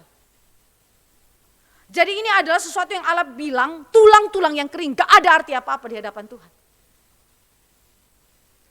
Kita tidak mungkin melakukan pelayanan, pekerjaan ya, hal-hal di dalam kehidupan kita yang berkenan dan menyenangkan Allah, dan itu berarti kita tidak mungkin diselamatkan. Jadi ini adalah sesuatu yang menggambarkan dosa mencemari seluruh natur kita. Dan kalau saudara lihat lebih lagi spesifik ke dalam kehidupan keluarga kita, mari kita perhatikan suami kita, istri kita, anak kita. Saudara, mari kita selidiki baik-baik. Pencemaran dosa terhadap natur kita itu begitu kelihatan dalam kebertubuhan kita. Yang kemarin saya sempat sharing, Timothy Keller punya kalimat tentang kemalasan yang terjadi secara bertahap, yang menghancurkan hal-hal yang baik. Bahkan komitmen untuk berdoa, komitmen untuk merayakan Sabat, komitmen untuk melayani Tuhan, komitmen untuk mengajar anak-anak baca firman. Saudara, saya pernah menegur salah seorang yang kemana-mana bawa HP terus, kemana-mana bawa HP. Saya kesel lihat orang kayak begitu. Ini mau bikin apa dengan HP ini? Saudara, HP ini bisa untuk beritakan firman, saudara. Tetapi juga ada satu hal yang membuat saudara berjarak dengan kehidupan keluarga. Sampai kadang-kadang saudara di tempat makan pun pegang HP, saudara. Terus saya marah itu. Saya bilang coba stop HP itu dan mulai membina relasi. Kalau saya tegur orang ini, saya bilang begini, coba pikir baik-baik. Berapa waktu diberikan untuk Tuhan? Berapa waktu diberikan untuk berbicara dengan keluargamu? Berapa waktu diberikan untuk belajar?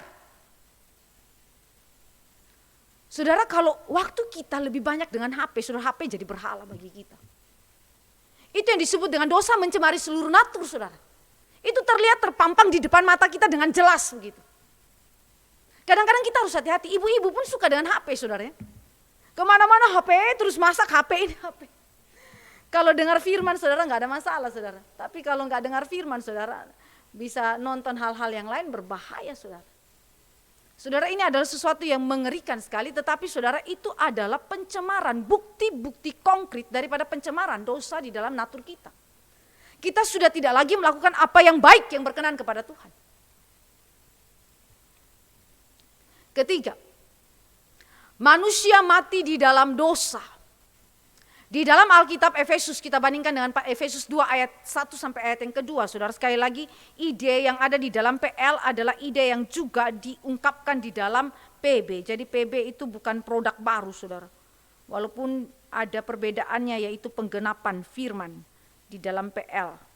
Ada dalam PB, tetapi ide-ide doktrinalnya itu sama. Pasal 2 ayat 1 sampai ayat yang kedua. Efesus. Kamu dahulu sudah mati karena pelanggaran-pelanggaran dan dosa-dosamu. Kamu hidup di dalamnya karena kamu mengikuti jalan dunia ini, karena kamu menaati penguasa kerajaan angkasa, yaitu roh yang sekarang sedang bekerja di antara orang-orang durhaka. Saudara, ini berbicara mengenai mati di dalam dosa, tulang-tulang yang kering, fakta kita sudah mati. Berbicara mengenai keterpisahan kita dengan Allah kita. Allah adalah sumber kehidupan. Ini jelas sekali di dalam pasal 37. Tulang-tulang itu tidak akan hidup, tidak akan punya urat, tidak akan punya daging, tidak akan punya kulit jika Allah tidak memberikannya. Berarti berbicara mengenai kematian, yaitu terpisah daripada Allah sang sumber kehidupan. Dan itu berarti kita sebagai manusia yang telah jatuh dalam dosa tidak pernah dapat menikmati persekutuan dengan Allah dan kehendak Allah. Kita cenderung menjauh dan bukan kembali, to go astray. Kita makin hari makin jauh, makin jauh, makin jauh. Saudara, manusia itu kalau kita mau perhatikan mirip seperti Adam dan Hawa ketika jatuh ke dalam dosa. Ada yang sadar akan dosa, tetapi ada yang sengaja mengabaikan kesadaran tersebut.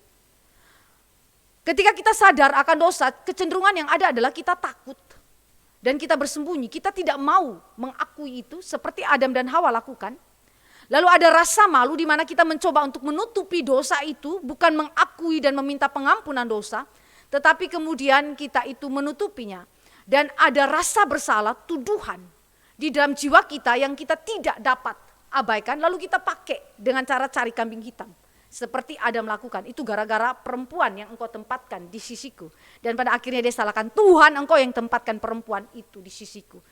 Saudara yang dikasih oleh Tuhan Yesus Kristus tidak mau bertanggung jawab terhadap dosa. Gambaran daripada apa? Kematian di dalam dosa. Satu kali ada yang tanya bilang begini, Jika Kristus sudah menanggung dosa kita di atas kayu salib dan segala konsekuensi dosa, kenapa kita sekarang masih harus menanggung konsekuensi dosa? Waktu anak saya salah, saya harus disiplin dia, saya harus hukum dia. Kenapa? Kenapa tidak bebaskan saja dia dari konsekuensi itu? Bukankah Kristus sudah menanggungnya bagi kita? Saudara jawab apa di sini? Saudara, dibalik daripada pertanyaan ini adalah satu hal. Keengganan atau lebih tepatnya ketidaksadaran akan tanggung jawab kita terhadap dosa. Saudara dan saya tidak mau bertanggung jawab terhadap dosa. Salah satunya dengan cara apa? Menghindar daripada konsekuensi. Itu adalah hal yang pertama. Yang kedua, saudara, ketika kita dengar pertanyaan ini saya jawab bilang begini. Kristus pribadi yang menanggung konsekuensi dosa eternal kita. Tetapi dia tidak pernah membebaskan saudara dan saya daripada konsekuensi dosa secara temporal. Itu adalah hal yang pasti terjadi. Tetapi sekali lagi manusia yang berdosa, yang mati di dalam dosa, dia bahkan tidak mau menerima disiplin daripada Tuhan. Teguran, nasihat kepada kita. Ketika saudara berdosa, ketika saudara jatuh di dalam kesalahan, lalu Tuhan pakai orang tua tegur kita. Suami atau istri tegur kita, suarakan peringatan itu kepada kita. Tapi kita keras hati untuk mendengar. Saudara lebih cenderung untuk apa? Bela diri, defense-nya kuat ya saudara. Pembelaan dirinya sangat kuat saudara. Karena itulah bukti saudara mati di dalam dosa. Kita ini tidak bisa menghindari bahwa kita ini orang yang hidup di dalam Tuhan. Yang ada adalah saudara dan saya hanya bisa mengakui kita ini manusia yang mati. Nanti setelah itu baru Allah yang hidupkan. Kita nggak bisa bilang saya hidup. Saya bisa lakukan segala sesuatu sesuai kehendak Tuhan. Tidak bisa saudara. Kita ini hanyalah manusia-manusia yang mati di dalam dosa. Karena fakta hidup kita membuktikan hal itu. Keempat, tulang-tulang yang kering berbicara mengenai pendosa adalah status bawaan lahir. Ya. Pendosa adalah status bawaan lahir. Mazmur 51 ayat yang ke-7 berkata bahwa manusia dikandung di dalam keberdosaan. Manusia tidak menjadi pendosa karena berbuat dosa. Manusia berbuat dosa karena memang manusia adalah pendosa. Jadi dari status menghasilkan dosa aktual. Kalau saudara dan saya lihat kecondongan anak-anak kita yang masih kecil saja itu bicara tentang kita sebenarnya. Masih bayi baru lahir saudara. Baru lahir saja dia punya reaksi ketidaksukaan dengan caranya sendiri. Mulai bisa makan, kita kasih makan dia sembur balik itu makanan ke kita. Bahkan kalau saya kasih makan anak saya itu saya sama Ellen itu badan kita habis sakit semua. Karena kita waktu pegang dia mau kasih makan dia pun lawan dengan kekuatannya. Padahal ini masih bayi kali begitu ya, bayi sekali. Masih usia sekitar berapa bulan yang sudah mulai bisa makan makanan yang halus sekali. Tapi dia punya kekuatan itu kayak kekuatan ekstra. Tulang-tulangnya begitu kuat jadi dia tolak kami. Jadi saya sama Ellen itu sampai kita bilang wah ini anak kuat banget begitu ya. Nolak untuk makan begitu. Tetapi itu adalah sesuatu yang menggambarkan kepada kita bahwa kita adalah orang-orang yang sedemikian. Saudara dan saya adalah orang-orang yang di dalam status kita, di dalam kondisi kita, di dalam keadaan kita adalah orang-orang yang berdosa. Sejak di dalam kandungan kita disebut sebagai tulang-tulang yang kering. Dan jika di dalam kandungan sudah terjadi apa yang disebut dengan Esau dan Yakub perang di dalam kandungan saudara. Bukti bahwa apa dosa sudah bekerja dari dalam kandungan. Jadi kita tidak kaget ketika anak kita waktu lahir suka berkelahi dengan orang tua. Suka berontak dengan orang tua. Memang begitu Alkitab bilang saudara. Jadi saudara yang dikasih oleh Tuhan Yesus Kristus ini menyadarkan kita sebagai ibu-ibu untuk lebih banyak berdoa untuk anak-anak kita. Karena mereka tidak bisa dimenangkan hanya dengan perkataan keras. Hanya dengan teguran-teguran yang keras ataupun dengan pelukan yang lembut. Tidak bisa. Saudara hanya punya satu jalan yaitu anugerah. Tidak bisa dengan kekuatan manusia. Di sini saudara dan saya lihat bahkan diri kita pun kalau kita bisa hidup kembali itu pun karena Tuhan. Tetapi sesungguhnya kita hanyalah tulang-tulang yang kering di hadapan Tuhan. Nah di sini pendosa sebagai status bawaan lahir juga terlihat di dalam kenikmatan dan keserakahan terhadap dosa. Saudara dan saya terus menerus berdosa, habitual sin. Tidak bisa lepas, hari lepas hari bangun pagi sampai dengan malam tidur, terus menerus kita akan lakukan itu. Menikmati. Saudara, itu adalah sebuah natur yang mengikat kita, yang menawan kita, yang mau tidak mau segala apa yang kita pikirkan, kita rasakan, kita lakukan, kita katakan akan keluar di sana. Refleks ya. Refleks itu lebih sesuatu yang jujur dibandingkan sesuatu yang nanti kita pikir dulu baru kita katakan. Refleks itu adalah gambaran daripada keadaan jiwa kita. Dan mari kita perhatikan apa yang refleks keluar dalam kehidupan kita waktu kita ada dalam masa-masa yang misalnya emosi tinggi, ya kan? Atau di dalam masa kita menghadapi pergumulan-pergumulan yang sukar. Refleks apa yang muncul pertama kali dalam pikiran saudara? Apakah itu saudara ingat, saya harus berdoa ini. Kondisi seperti ini saya harus berdoa. Atau saya harus baca firman. Atau yang lain saudara, ini orang luar biasa ngaco, saya harus hajar dia dan macam-macam saudara ya. Nah itu adalah hal-hal yang menunjukkan bahwa refleks kita menggambarkan siapa kita. Nah jadi dengan kata lain saya mau katakan bahwa itu adalah bukti status kita sebagai orang-orang yang telah berdosa. Orang-orang yang telah mati. Orang-orang yang disebut di dalam Yehezkiel dengan bahasa penggambarannya tulang-tulang yang kering. Kelima, tidak dapat tidak berdosa. Tulang-tulang yang kering berbicara mengenai kematian, yaitu menggambarkan natur kita yang tidak dapat tidak berdosa. Kita mati berarti secara pasif saya tidak mampu untuk taat Tuhan, untuk percaya Tuhan. Kita mati berarti secara aktif saya tidak mau percaya dan taat Tuhan. Tidak mampu dan tidak mau. Ini dua hal yang menjadi karakteristik daripada kehidupan orang yang berdosa, saudara. Orang yang berdosa, jangan saudara harap dia untuk ibadah sesuai dengan keinginan dia. Jangan saudara harap dia itu melakukan kebaikan-kebaikan, bahkan untuk perkara-perkara sederhana dalam rumah tangga, ya tidak. Saudara, kalau saudara mengharapkan suami kita yang belum bertobat, anak kita yang belum bertobat, mampu dan mau melakukan kehendak Allah tanpa paksaan, saudara, itu mimpi. Itu sebuah ekspektasi yang tidak tepat. Karena Roma sudah katakan, Kitab Roma mengatakan bahwa jangan mengharapkan atau meminta orang yang hidup di dalam dosa, yang belum pernah bertobat itu untuk melakukan apa yang dikehendaki oleh Tuhan. Karena Alkitab bilang dalam Roma, itu tidak mungkin mereka hasilkan. Saudara, ini membuat kita sebagai orang Kristen yang sejati memiliki batasan ekspektasi. Batasan ekspektasi. Kalau saudara belum yakin betul, suami saudara, anak saudara belum bertobat, saudara sekali lagi mari kita doakan mereka. Saudara tidak bisa menuntut lebih daripada itu. Karena mereka memang tidak mampu. Tidak mampu. Mereka juga tidak mau, saudara. Mereka seperti mayat, tidak memiliki kemauan dan kemampuan di dalam aktivitas fisik mayat. Tetapi ini adalah mayat rohani yang digambarkan di dalam Yehezkiel 37. Seperti kalimat daripada Agustinus, Bapak gereja kita. Non posse non peccare, not able not to sin. Tidak dapat tidak berdosa. Itulah kita, saudara. Itulah kita. Tidak bisa tidak berdosa atau pasti berdosa secara kebertubuhan dan jiwa kita. Itu sebabnya sekali lagi wajar kalau saudara berjumpa mereka yang belum bertobat. Orang-orang yang lingkar terdalam dalam keluarga kita. Mereka tiap hari mendukakan kita.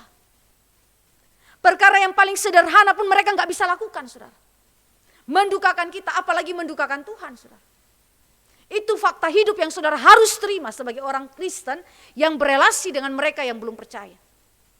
Jadi saudara, ini membuat saudara dan saya makin sekali lagi didorong untuk mendoakan orang-orang di sekeliling kita yang belum percaya, terutama keluarga dekat kita.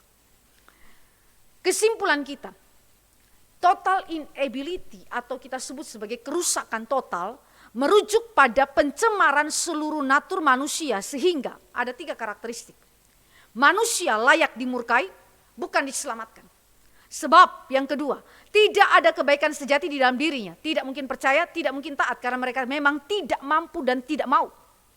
Yang ketiga, dosa adalah satu-satunya buah yang pasti dihasilkan dari mereka yang berdosa. Yang disebut sekali lagi tulang-tulang yang kering itu, yang mati itu. Ini adalah keadaan kita. Jadi Yehezkiel menggambarkan natur dosa kita dengan cara penggambaran penglihatan yang dramatis ini. Tetapi Sebagaimana dikatakan di dalam pasal 37 ayat 11, tulang-tulang kami sudah menjadi kering dan pengharapan kami sudah lenyap. Kami sudah hilang Tuhan. Kami enggak punya pengharapan Tuhan ketika kami melihat keadaan diri kami seperti ini. Ketika kami melihat keluarga kami seperti itu. Ketika kami lihat masyarakat kami demikian. Ketika kami lihat bangsa kami juga hancur. Israel Selatan hancur. Sedemikian. Kami tidak punya pengharapan Tuhan.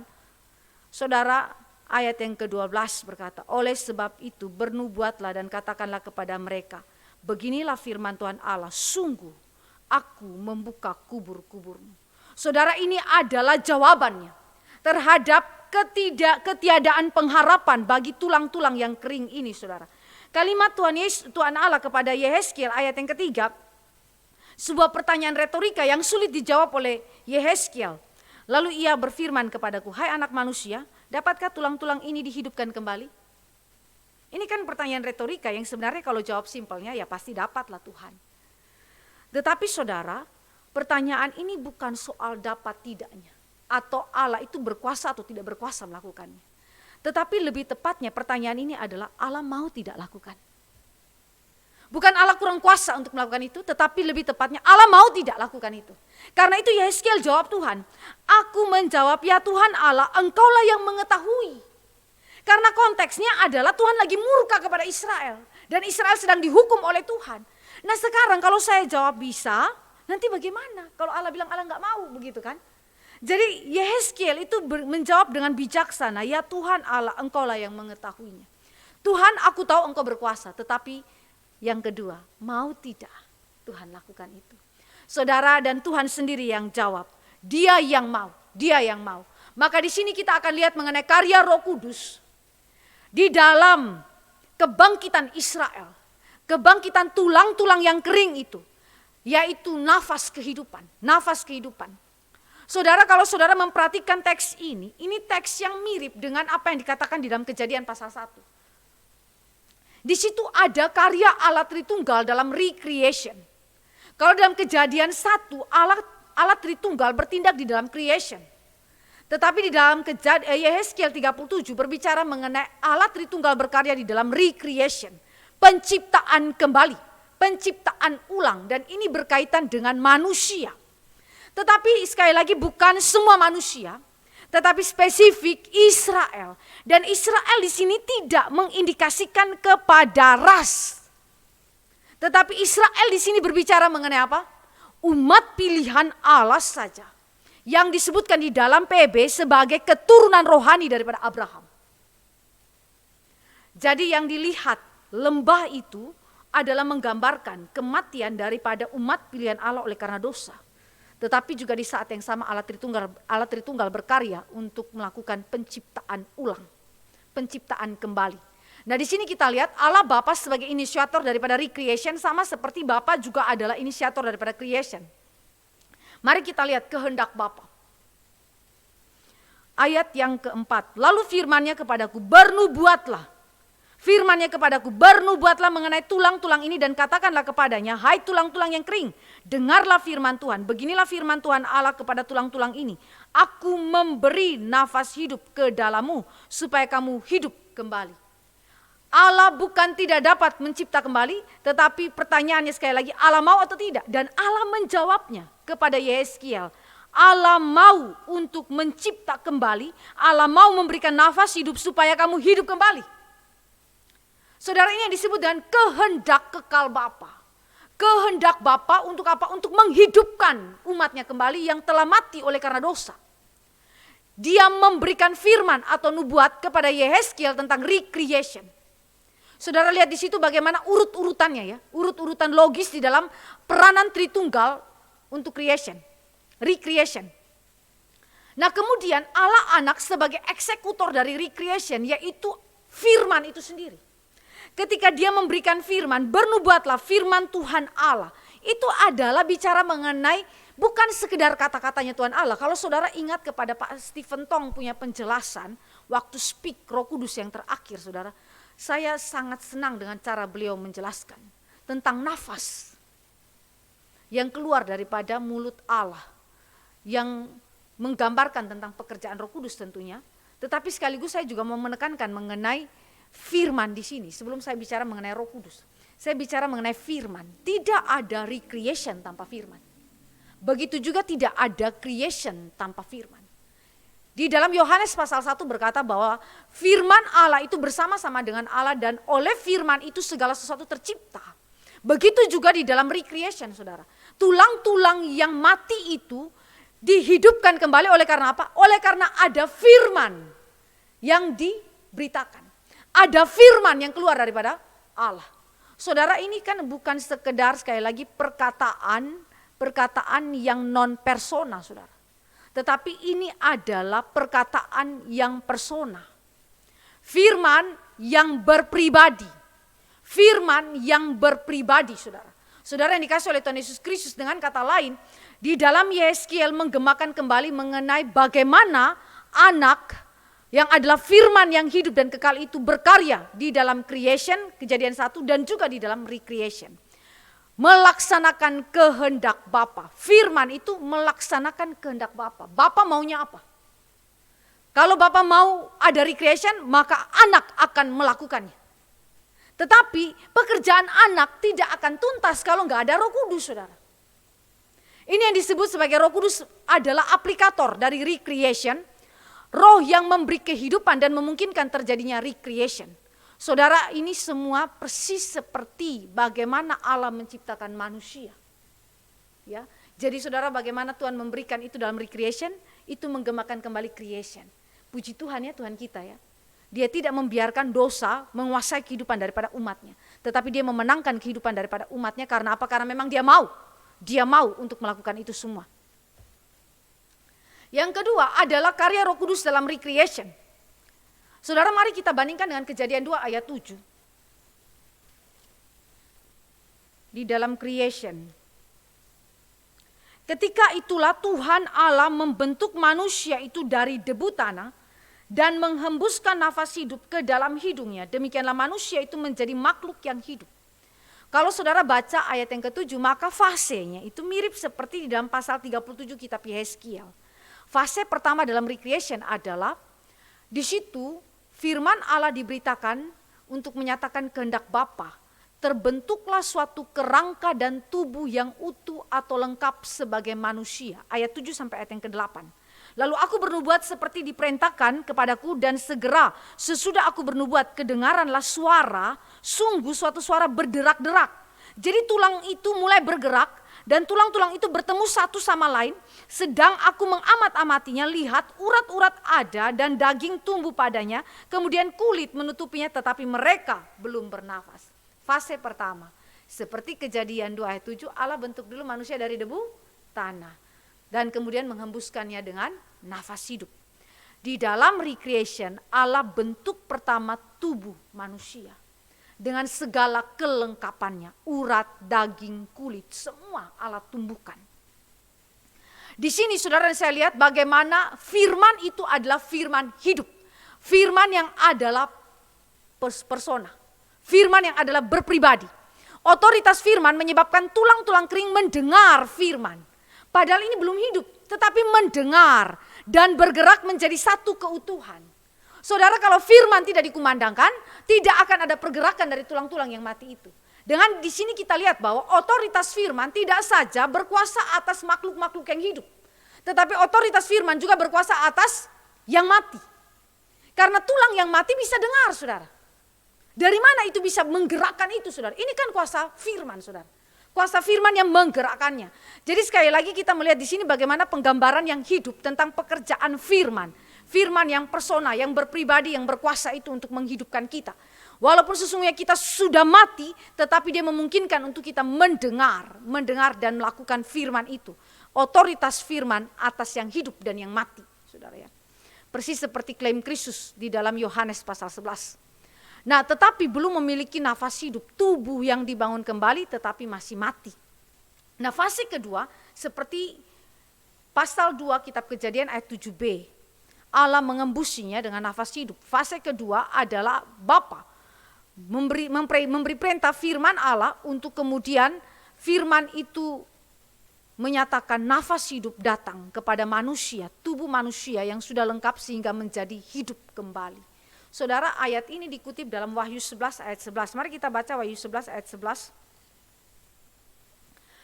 3,5 hari kemudian masuklah roh kehidupan dari Allah ke dalam mereka, sehingga mereka bangkit dan semua orang yang melihat mereka menjadi sangat takut. Di situ dikatakan apa? Masuklah roh kehidupan. Ya. Ini adalah kalimat yang juga merupakan kutipan dari Yehezkiel. Istilah nafas di dalam teks kita itu kan diulang sekian kali ya, lebih daripada 5 kali diulang di dalam teks kita. Nah, kata nafas ini dalam bahasa Ibrani-nya ruah. Ruah yang kalau dalam bahasa Indonesia itu bisa dalam arti angin, nafas dan juga roh. Tiga-tiga ini adalah 3 istilah yang digunakan bagi Roh Kudus. Ya, kalau saudara lihat misalnya di dalam Yesus Kristus punya penggambaran Yohanes 3, pekerjaan Roh Kudus itu seperti angin. Ya. Lalu di dalam Pentakosta kehadiran Roh Kudus itu juga digambarkan seperti angin. Jadi ini semua bicara mengenai pribadi ketiga Allah Tritunggal, Roh Kudus yang berkuasa untuk memberikan hidup kepada tubuh yang sudah dibangun kembali tetapi masih mati itu. Jadi dengan demikian Alkitab sekali lagi menggemakan creation, bagaimana peranan Allah Tritunggal di dalam menciptakan kita, tetapi terutama Roh Kudus yang memberikan kehidupan. Tidak ada satu kehidupan yang terjadi di muka bumi ini di luar daripada pekerjaan Roh Kudus.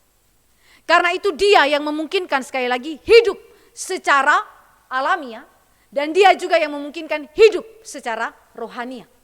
Itu adalah pekerjaan Roh Kudus, saudara. Sejak kitab Kejadian, Alkitab sudah buka itu bagi kita. Ini adalah hal yang ketiga. Maaf, di dalam teks saya minta tolong angka 1 Pak Teduh diganti menjadi 3. Kalau saudara dan saya memperhatikan di dalam pasal 37 ini, maka kesimpulan kita adalah recreation adalah anugerah Allah semata, karena sekali lagi berdasarkan kehendak kekal Bapa, lalu firman itu melakukan kehendak kekal Bapa, dan Roh Kudus itu memberikan kehidupan kepada tulang-tulang yang mati itu dengan segala sesuatu yang dibutuhkan oleh tulang-tulang yang mati itu hidup. Nah, di sini saudara lihat bahwa kata grace dalam bahasa Latin adalah gracia, bahasa Ibraninya ken, Yunaninya charis.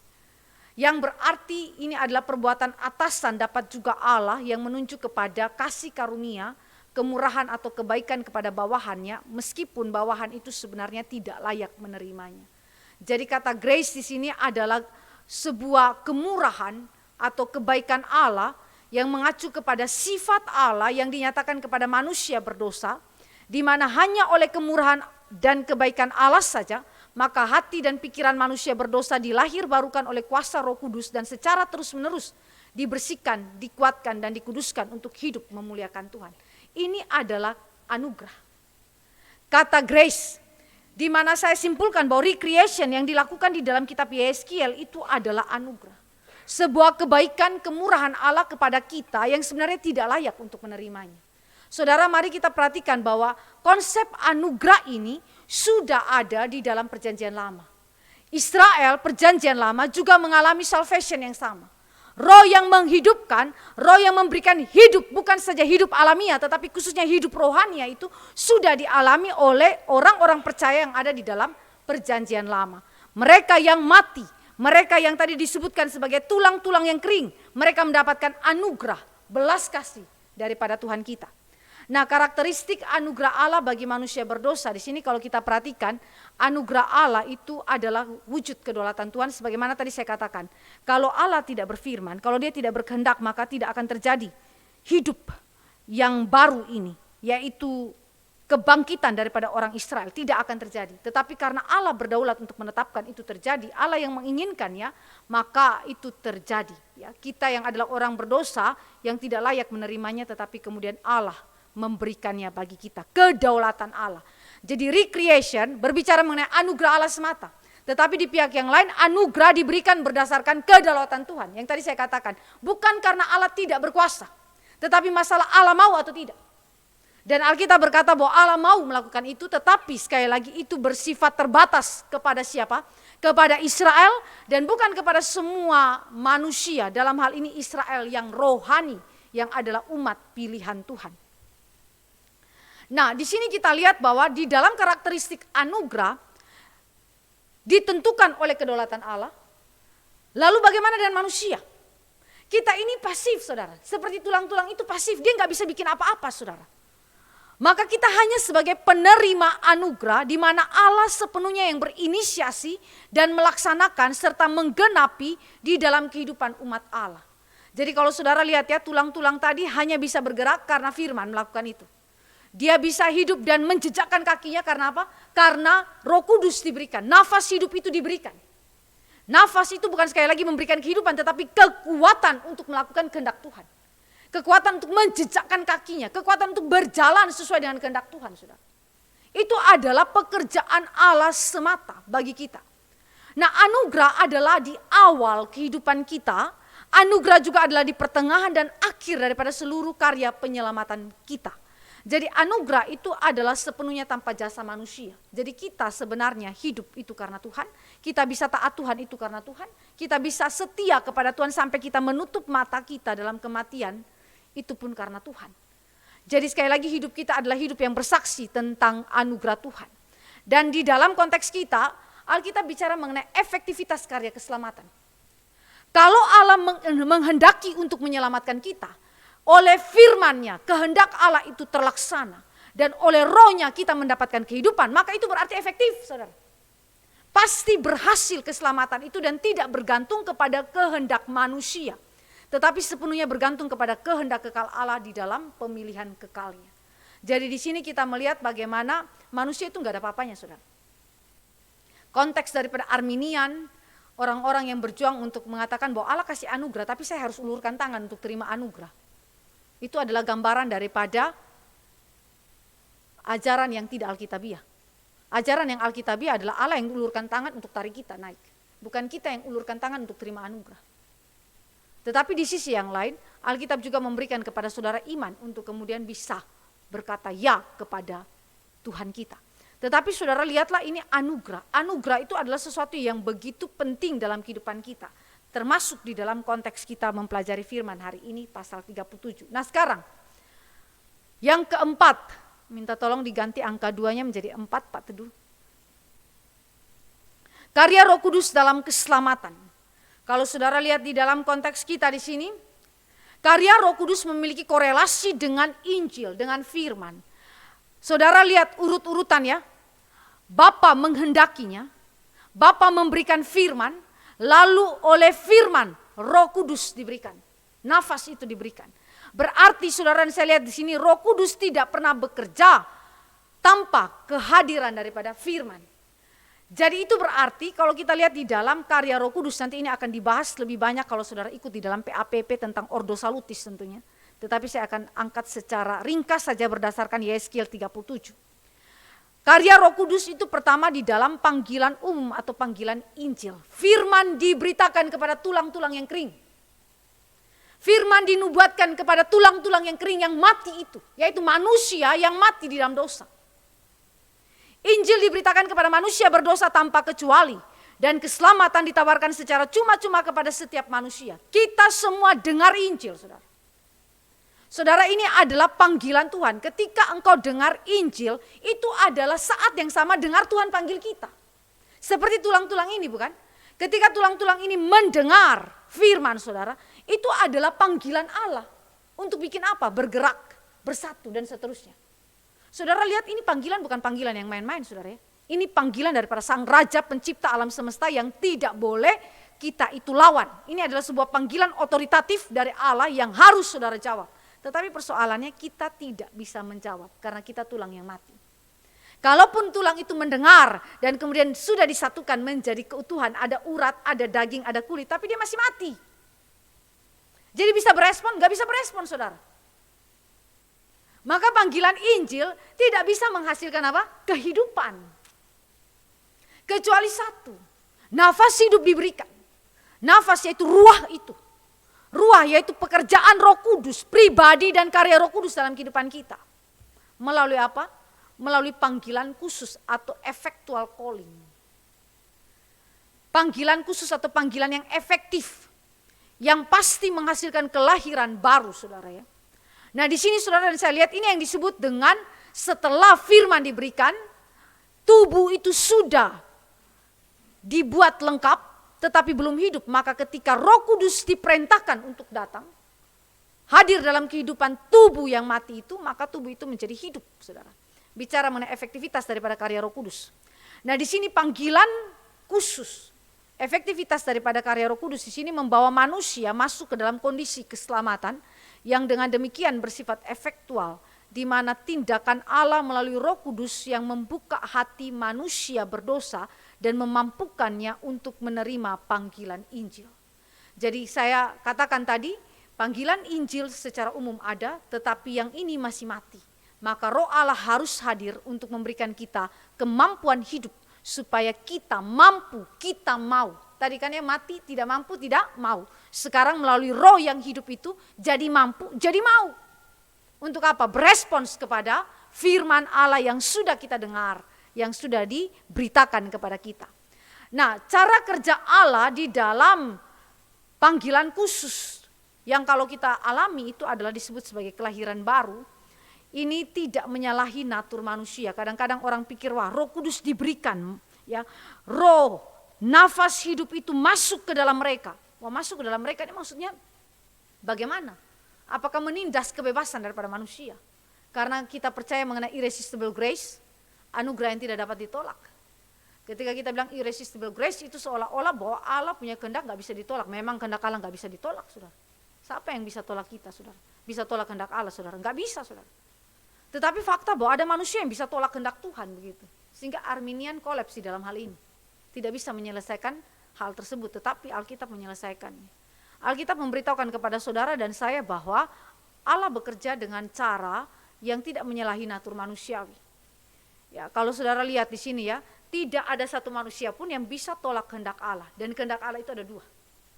Dia selamatkan saudara atau dia membiarkan saudara binasa. Maka jika ada manusia yang tolak dia sampai dengan mati, fakta bahwa itu kehendak Allah, dia mati dalam dosa. Tapi kalau ketika dia dengar firman dan kemudian dia berubah dan percaya taat kepada Allah, mampu untuk taat kepada Allah, bukti bahwa Allah berkehendak menyelamatkan dia. Ya, jadi kita bisa menyelesaikan persoalan itu yang tidak bisa diselesaikan oleh Arminian. Nah mari kita lihat bagaimana cara kerja Allah yang tidak menyalahi natur manusia melalui karya Roh Kudus. Di dalam regenerasi, Roh Kudus menciptakan suatu natur baru di dalam diri seorang manusia berdosa, barulah ia dapat mendengar Injil dengan cara yang menyelamatkan tanpa andil manusia. Artinya saudara dan saya melihat di sini bahwa manusia akan melakukan apa yang sesuai dengan natur. Kalau Roh Kudus bekerja menyalahi natur manusia, maka dia nggak perlu cipta natur ini, dia langsung paksa saja dengan otoritas dia. Tetapi ini tidak, saudara ya. Roh Kudus cipta natur yang baru dan oleh karya dia yang memberikan natur ini, maka kita dimampukan, kita mau untuk melakukan kehendak Allah. Berarti berjalan sesuai dengan natur yang kita punya, yang Roh Kudus sudah kasih, begitu ya. Jadi itu berarti tidak menyalahi cara kerja daripada natur manusiawi kita. Saudara dan saya lihat ya, Allah yang cipta manusia, Allah tahu bagaimana cara bekerja sehingga tidak menyalahi apa yang sudah dia itu berikan kepada kita di dalam ciptaan. Sehingga di dalam ciptaan yang baru, dia mencipta natur baru. Dan oleh natur baru itu kita akan bekerja sesuai dengan natur itu. Orang yang tidak memiliki natur baru, dia punya natur lama. Dan orang yang punya natur lama ini juga akan bekerja, bertindak, berkelakuan sesuai dengan natur dia, begitu. Nah di sini saudara saya lihat bagaimana Roh Kudus tidak menyalahi sekali lagi natur manusia tersebut, tetapi dia bekerja dengan cara yang unik sekali sehingga sungguh-sungguh itu adalah sesuatu yang tidak menyalahi pekerjaannya sendiri. Yang sudah dia buat itu di dalam creation. Nah regenerasi itu menghasilkan perubahan radikal yang mencakup pemberian atau penanaman kehidupan rohani yang baru dalam hati orang-orang pilihan, mengubah hati mereka dan memberikan kepada mereka karakter yang baru dan kecenderungan yang baru, yaitu kecenderungan terhadap Kristus. Tadi total inability berarti kita punya kecenderungan yang tidak sesuai dengan kehendak Tuhan. Maka setelah ada natur yang baru, Roh Kudus merubah kita secara radikal dan memberikan kepada kita kecenderungan yang baru kepada Kristus. Nah ini adalah sesuatu yang sekali lagi yang disebutkan di dalam teks kita sebagai hidup kembali. Hidup kembali, aku akan memberikan rohku ke dalammu sehingga kamu hidup kembali dan aku akan membiarkan kamu tinggal di tanahmu. Saudara, ini adalah sesuatu yang indah karena Allah berikan kepada kita. Dan apa bukti? Kita sudah dilahirbarukan. Bukti itu adalah di dalam iman dan pertobatan kita. Iman berbicara mengenai suatu keyakinan yang pasti yang ditanamkan dalam hati manusia oleh Roh Kudus kepada kebenaran Injil. Dan suatu kepercayaan yang sesungguhnya pada janji-janji Tuhan dalam Kristus. Iman meliputi 3 aspek kehidupan manusia, yaitu pengetahuan, persetujuan, setuju kepada kebenaran yang kita ketahui, dan kita bersandar kepada Kristus. Saudara, iman ini adalah bukan iman yang semacam confession belief ya, sebuah pengakuan saja, tidak, tetapi benar-benar yang kita yakini di dalam. Saudara nggak bisa hadirkan itu di dalam diri anak kita, ataupun suami kita, ataupun keluarga kita yang lain, nggak bisa. Itu dihadirkan oleh Allah dalam kehidupan kita. Saudara bisa bandingkan di dalam toko-toko gereja maupun di dalam toko-toko Alkitab. Bagaimana iman itu dihadirkan oleh Allah. Dan pertobatan adalah tindakan yang secara sadar dilakukan oleh seseorang yang telah diregenerasikan untuk berbalik dari dosa kepada Allah di dalam suatu perubahan kehidupan sepenuhnya yang dinyatakan di dalam bentuk suatu cara berpikir, merasa dan berkehendak yang baru. Sehingga pertobatan itu meliputi 3 aspek kehidupan manusia, yaitu intelektual, emosional, dan volisional. Volisional bicara mengenai apa? Tujuan hidup kita. Sudah benar, tidak lagi kepada hal yang jahat. Kalau dulu yang saudara lakukan adalah selalu memuaskan keinginan diri. Kalau dulu selalu egois. Apa saja urusan di dalam gereja, di dalam rumah tangga, di dalam urusan uang, saudara egois. Apa saja saudara. Dulu begitu, tetapi setelah bertobat tidak lagi begitu. Saudara dan saya melihat bagaimana Tuhan itu memberikan kepada kita berkat yang besar sekali, sehingga ketika Dia menghidupkan kita, menghidupkan kembali kita, Dia memberikan karakter yang baru, hidup yang baru, yang menyesuaikan dengan kehendak Bapa di sorga. Jadi kesimpulan kita, manusia berdosa hanya dapat diselamatkan oleh kuasa Allah sendiri berdasarkan teks kita. Tidak ada seorang pun yang dapat datang kepada Allah kecuali Allah saja yang menariknya kepada Dia. Kalau Allah tidak tarik, tidak ada yang selamat. Jadi kalau saudara ditarik kepada Allah untuk diselamatkan, bersyukur untuk itu dan jangan sia-siakan keselamatan yang Allah berikan. Layani Dia dengan sungguh-sungguh, taati Dia dengan sungguh-sungguh. Kalau sedang jatuh dalam dosa, bertobat cepat-cepat, kembali kepada Dia. Keselamatan terjadi berdasarkan ketetapan kekal Allah, predestinasi, yang menyatakan kebaikan dan kemurahan Allah yang sangat besar bagi manusia berdosa yang layak dimurkainya. Ini adalah sesuatu yang pasti.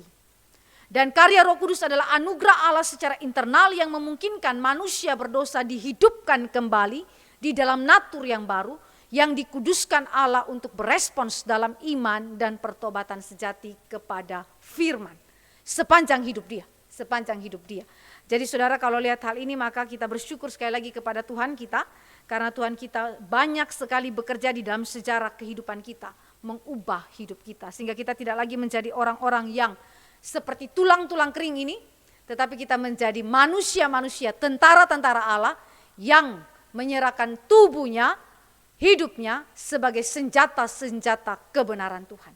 Sampai kita berjumpa Tuhan di dalam kematian. Mari kita berdoa. Bapa di sorga, terima kasih karena Engkau memberikan kepada kami roh yang menghidupkan. Kami adalah tulang-tulang yang kering Tuhan. Tetapi karena Engkau memberikan nafas kehidupan itu, yaitu roh Allah sendiri, memberikan kepada kami kemampuan, memberikan kepada kami kemauan untuk percaya dan taat kepada Allah. Tuhan tolong setiap kami kaum wanita hari ini supaya firman yang hari ini kami beritakan tidak kami dengar dan lupakan. Tetapi ini adalah prinsip hidup Kristen. Tidak ada orang Kristen yang tidak pernah mengalami hal ini. Dan jika kami tidak pernah mengalami ini maka kami bukan Kristen. Karena itu kami berdoa kepada Bapa di sorga. Biarlah kami dihidupkan di dalam kehidupan yang benar, di dalam natur yang baru oleh karya Roh-Mu yang kudus. Terima kasih Tuhan, dalam nama Yesus Kristus kami berdoa. Amin. Baik, ibu-ibu yang dikasih Tuhan, kita akan memberikan persembahan kepada Tuhan. Kita nyanyikan lagu nomor yang keempat, "Oh bangkitlah, kabarkan Injil Tuhan," ketiga ayatnya. Silakan memberikan persembahannya, ibu-ibu.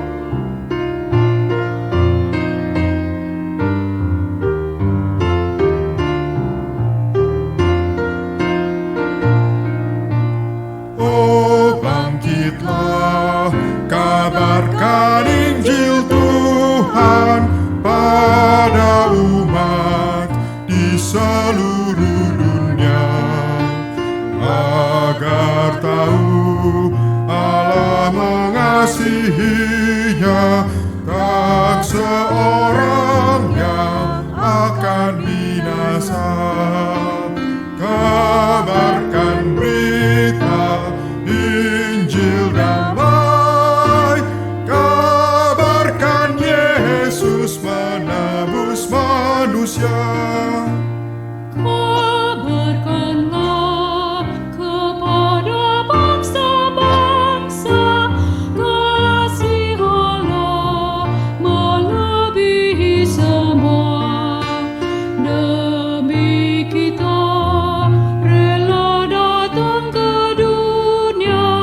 apakah ada pertanyaan dari antara kita?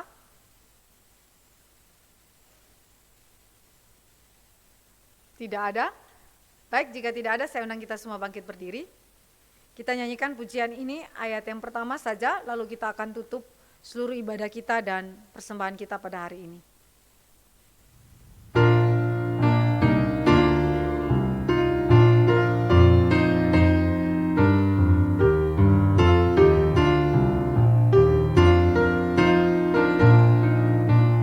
Oh, bangkitlah, kabarkan Injil Tuhan pada umat di seluruh dunia, agar tahu Allah mengasihinya, tak seorang yang akan binasa. Kabarkan berita Injil damai, kabarkan Yesus menebus manusia. Kita berdoa.